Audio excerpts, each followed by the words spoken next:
కారం రంగు రుచితో ఉంటుంది. ఆచి మిరపపొడి అదరగొట్టే కారం రంగు రుచి. అడుగు తీసి అడుగు వేస్తే వివాదం, మాట మాట్లాడితే వివాదం. ఆ పొలిటికల్ కపుల్ ఏం చేసినా కాంట్రవర్సీ అవుతోంది. వెంటాడుతున్న వరుస వివాదాలు, వారు చేస్తున్న వ్యాఖ్యలు పార్టీకి వారి నుంచి పార్టీని దూరం చేస్తున్నాయి. ఆవిడ మంత్రిగా ఉన్న సొంత జిల్లా ఎమ్మెల్యేలు సైతం లెక్క చేయడం లేదంటే పరిస్థితిని అర్థం చేసుకోవచ్చు. ఇప్పుడు శాసనసభ్యత్వంపై వేటు వేయాలనే దాకా వ్యవహారం వచ్చిందంటే అక్కడ అధికార పార్టీ ఎంతలా రగిలిపోతోందో స్పష్టమవుతోంది. ఇంతకీ ఎక్కడ జరుగుతోంది, ఎందుకు జరుగుతోంది? ఆమె ఫైర్ అయితే ఆయన వైల్డ్ ఫైర్. కొండా దంపతుల్ని వీడని వివాదాలు, ఇంటా బయట అదే చర్చ, అదే రచ్చ. మంత్రికి గడ్డు కాలం నడుస్తోందా? వరంగల్ జిల్లాలోనే కాదు, తెలుగు రాష్ట్రాల్లో కొండా సురేఖ, కొండా మురళి దంపతులకు పొలిటికల్ పలుకుబడి బాగానే ఉంటుంది. ఉమ్మడి ఏపీ నుంచి ఇవాల్టి ప్రత్యేక తెలంగాణ వరకు వారు చేసిన రాజకీయం అలాంటిది. మరి అప్పట్లో వైఎస్, ఆ తర్వాత జగన్, అటు పిమ్మట కేసీఆర్, ఇప్పుడు మళ్లీ కాంగ్రెస్, ఇలా పార్టీలు మారుతూ సాగిన ఈ పొలిటికల్ కపుల్ జర్నీ అడుగడుగు ఆసక్తికరమే. అలాంటి కొండా దంపతులను ఇప్పుడు వరుస వివాదాలు చుట్టుముట్టాయి. ఇంటా బయట వాటి గురించే రచ్చ జరుగుతోంది. కొన్ని వివాదాలు నోటి మాటతో కొని తెచ్చుకున్నవైతే, మరికొన్నేమో ప్రత్యర్థుల ద్వారా వచ్చినవి. ఫలితంగా ఇప్పుడు సొంత పార్టీలోనే ఏకాకిగా మారిపోయారు. మంత్రిగా ఉన్న కొండా సురేఖను జిల్లాకు చెందిన సొంత పార్టీ ఎమ్మెల్యేలు లెక్క చేయడం లేదు. ఏ కార్యక్రమానికి కూడా ఆమెను ఆహ్వానించడం లేదు. ఇప్పటికే పరిస్థితి దారుణంగా ఉందంటే ఇటీవల జిల్లా కాంగ్రెస్ నేతలను ఉద్దేశించి కొండా మురళి చేసిన వ్యాఖ్యలు మరింత రచ్చరేపాయి. భర్త చేసిన వ్యాఖ్యలకు మంత్రి సురేఖ భారీ మూల్యం చెల్లించుకునే పరిస్థితులు కనిపిస్తున్నాయి.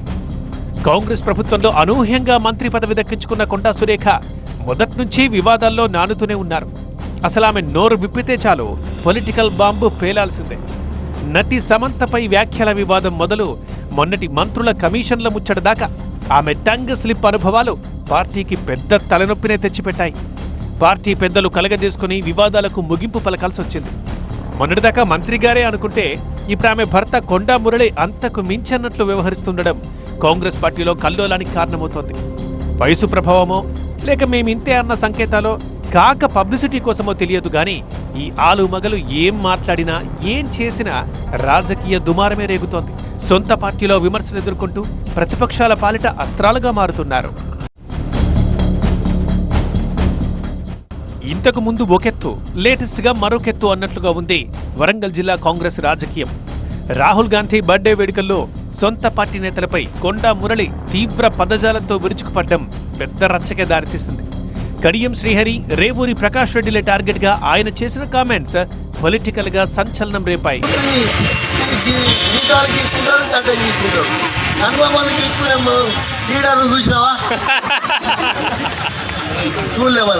మరి ఆయనే పాపం కేటీఆర్ను తప్పుదో పట్టించిండు, కేసీఆర్ తప్పుదో పట్టించిండు, అది నాశనం అయిపోయింది. మరి మళ్ళా మన కాంగ్రెస్ పార్టీకి వచ్చింది. ఎవరేం చేస్తున్నాడు అనేది పరికారంలో కూడా దరిద్రమైన నాయకుడు తయారైంది. 75 ఏళ్ళ ముసలోడు. ఈ వ్యాఖ్యలు జిల్లా పార్టీలో పెద్ద రచ్చేరేపాయి. హుటాహుటిన సమావేశమైన నేతలు కొండా దంపతులపై తిరుగుబావుట ఎగరేశారు. వాళ్లు కావాలా లేక మేం కావాలా తేల్చుకోండి అంటూ వరంగల్ పార్లమెంటు పరిధిలోని కాంగ్రెస్ ఎమ్మెల్యేలంతా హైకమాండ్కు అల్టిమేటం జారీ చేశారు. ఇన్నాళ్లు సహించాం, ఇక మీదట సహించేది లేదంటూ తేల్చి చెప్పారు. అయితే క్రమశిక్షణ కమిటీ ముందు హాజరైన కొండా మురళి ఏమాత్రం తగ్గేదేలే అన్నట్లుగా మాట్లాడటం అగ్నికి ఆజ్యం పోసినట్లయింది. పార్టీ అంటే గౌరవం అంటూనే తామెవరికీ భయపడేది లేదంటూ తేల్చి చెప్పారు మురళి. ఇలా ఒకటే మాట చెప్తున్నా, కాంగ్రెస్ పార్టీని బతికించుడు కొండమురళి ఉద్దేశం. కాంగ్రెస్ పార్టీని బతికించి ఇలా రాహుల్ గాంధీని ప్రధానమంత్రి చేయడం కొండమురళి ఉద్దేశం. ఈరోజు రేవంత్ రెడ్డి అన్నను ఇంకో 10 సంవత్సరాలు ముఖ్యమంత్రి చూడడం నా ఉద్దేశం. ఇప్పటికే జిల్లా పార్టీతో కొండా దంపతులకు భారీ గ్యాప్ ఏర్పడింది. సొంత జిల్లాలో సొంత పార్టీ నుంచి వారికి సహాయ నిరాకరణ ఎదురవుతోంది. మంత్రిగా ఉన్నప్పటికీ కొండా సురేఖను సొంత పార్టీ ఎమ్మెల్యేలే పట్టించుకోవడం లేదు, ఆమెను పిలవడం లేదు, ఆమె పాల్గొనే కార్యక్రమాలకు వెళ్లడం లేదు. భార్యాభర్తల రచ్చే తట్టుకోలేకపోతున్నామని కాంగ్రెస్ నేతలు తలబాదుకుంటుంటే ఇప్పుడు వాళ్లకు తగ్గ కూతురుని నిరూపించుకుంటున్నారు కొండా సుస్మితా పటేల్. పరకాలలోనే తన ప్రస్థానం ప్రారంభమవుతుందంటూ ఇటీవల ఇన్స్టాగ్రామ్ ప్రొఫైల్ని ఆమె అప్డేట్ చేయడం మరింత అగ్గిరాజేసింది. దీన్ని కొండా సురేఖ సర్ది చెప్పుకునే ప్రయత్నం చేసినా వివాదం మాత్రం ఆగడం లేదు. ఆమె ఇద్దరు కొండా మురళి కొండా సురేఖ దంపతుల కూతురు. మాలో ప్రవహించేది రాజకీయ రక్తం, ప్రజాసేవ మా ఆలోచన. అది దానికి వంశపారపర్యంగా రావడంలో తప్పు లేదు, అది ఎక్స్పెక్టేషన్ పెట్టుకోవడంలో తప్పు లేదు. దాని ఆలోచనలను కాదు వద్దు అనేటువంటి ఆ అధికారం మాకు లేదు. ఎందుకంటే she major, she knows everything. తన ఫ్యూచర్ ఏందో తను సెలెక్ట్ చేసుకునే అధికారం తనకున్నది.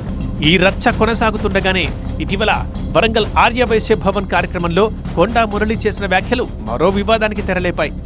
ఏకంగా కొండా సురేఖ శాసనసభ సభ్యత్వానికే ఎసరు పెట్టేలా ఉన్నాయి. తనకు 500 ఎకరాల భూమి ఉందని, అందులో 16 ఎకరాల అమ్మగా వచ్చిన 70 కోట్లని ఎన్నికల్లో ఖర్చు పెట్టామని చెప్పారు.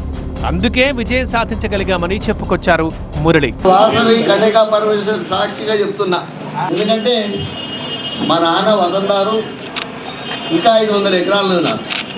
మొన్ననే 16 ఎకరాలని ఎలక్షన్కి వచ్చిన 70 కోట్లు ఖర్చు పెట్టిన. ఇప్పుడు అందరికీ తెలుసు. ఇప్పుడు ఈ 70 కోట్ల వ్యవహారాన్నే వరంగల్ తూర్పు నియోజకవర్గం నుంచి పోటీ చేసిన మిగిలిన అభ్యర్థులంతా ఎన్నికల కమిషన్ దృష్టికి తీసుకెళ్లారు. కొండా సురేఖ పేరిట 1 ఎకరం, కొండా మురళి పేరిట 13.5 ఎకరాలు మాత్రమే ఉన్నట్లు అఫిడవిట్ చూపించిన వారికి ఇప్పుడు 500 ఎకరాలు ఎక్కడి నుంచి వచ్చాయని ప్రశ్నిస్తున్నారు. 70 కోట్లు ఖర్చు పెట్టి గెలిచారన్న మురళి వ్యాఖ్యల్ని సుమోటోగా తీసుకుని సురేఖ శాసనసభ సభ్యత్వాన్ని రద్దు చేయాలని డిమాండ్ చేస్తున్నారు. అసలే వరుస వివాదాలతో సతమతమవుతున్న కొండా దంపతులకు ఈ కొత్త సమస్య మరింత తలనొప్పిని తెచ్చిపెట్టేలా ఉంది. ఏమాత్రం తేడా కొట్టినా, ఎన్నికల కమిషన్ సీరియస్గా దృష్టి పెట్టినా కొండా సురేఖ పొలిటికల్ ఫ్యూచర్ ప్రమాదంలో పడే అవకాశం లేకపోలేదు. మరి ఇప్పటికైనా కొండా కపుల్ తగ్గుతారా, లేక మేమింతే తగ్గేదేలే అంటూ ఎదురుదాడి కొనసాగిస్తారా? చూడాలి.